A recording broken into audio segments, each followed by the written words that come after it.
Bismillahirrahmanirrahim. Assalamualaikum warahmatullahi wabarakatuh. Alhamdulillahi nasta'inuhu wa nastaghfiruhu wa na'udzu billahi min syururi anfusina wa min sayyiati a'malina.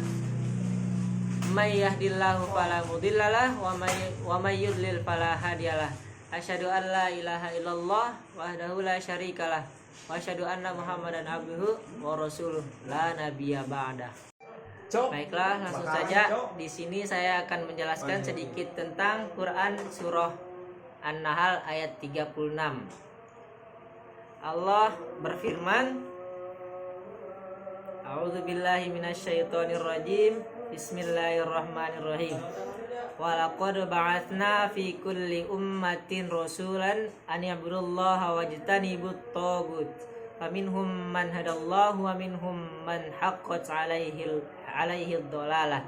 Fasiru fil ardi fanzuru kaifa kana akibatul mukadzibin. Dan sungguh kami telah mengutus seorang rasul untuk setiap umat.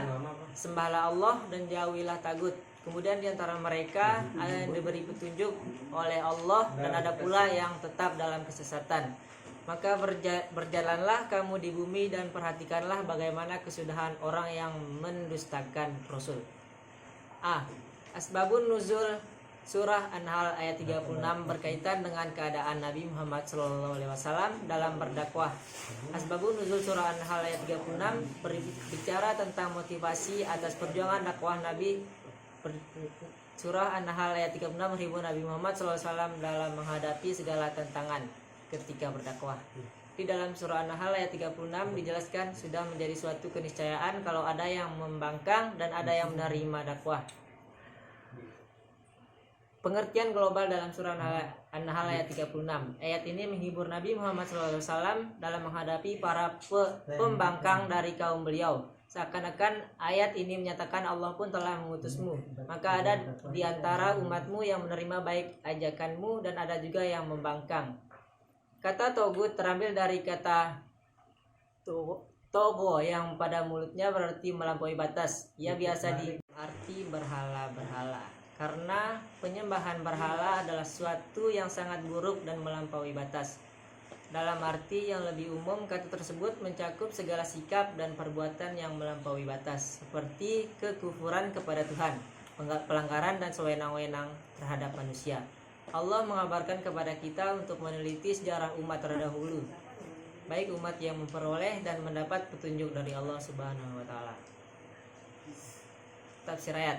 Kemudian daripada itu Allah Subhanahu wa taala menjelaskan bahwa para rasul itu diutus sesuai dengan sunnatullah yang berlaku pada umat sebelumnya.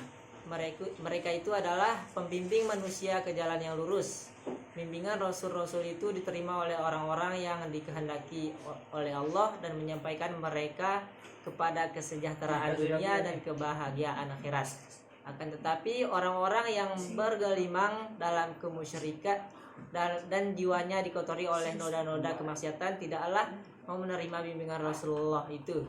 Allah mengutus beberapa utusan kepada tiap-tiap umat yang terdahulu. Seperti halnya dia mengutus Nabi Muhammad SAW kepada umat manusia seluruhnya.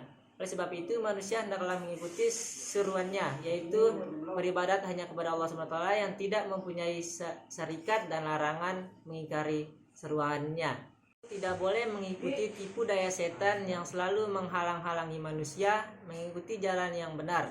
Setan-setan itu selalu mencari-cari kesempatan untuk menyesatkan manusia.